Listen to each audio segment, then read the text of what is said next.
Седя си тук в храстите, имам си охлювче даже, и гледам как полицията разкрива престъпления, свързани с избирателния процес, или както всеки път, леко по-тъмно кафеви български граждани раздават пари срещу закупуване на гласове.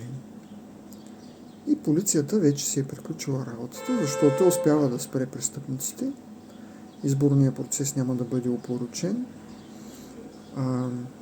Няма да има торби с бюлетини, които се разменят между криминално проявени ръчички. Можем спокойно да отидем да гласуваме. Значи, нека да кажем, полицията е на това ниво. Престъпниците са под полицията, естествено. Полицията е заловила всичките лоши престъпници вече. Можем да гласуваме спокойно.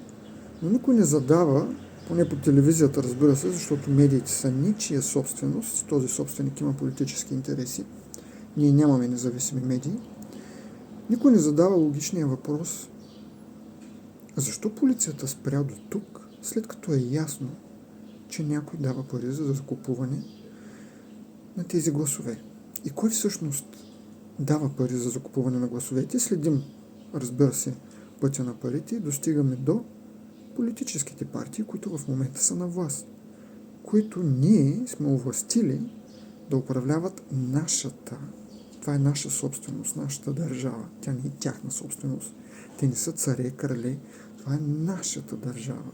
Нашата собственост, а те са управителите, които ние сме овластили да управляват временно, макар че някои са направили кариери от това, децата им и внуците им от комунистическо време. Защо полицията се намира тук, а партиите са над полицията? Защо полицията не е над партиите, за да разследва и тези престъпници? Полицията спира до тук, истинските престъпници остават във властта. И всъщност ние за кого гласуваме в такъв случай? Нима гласуваме за престъпници?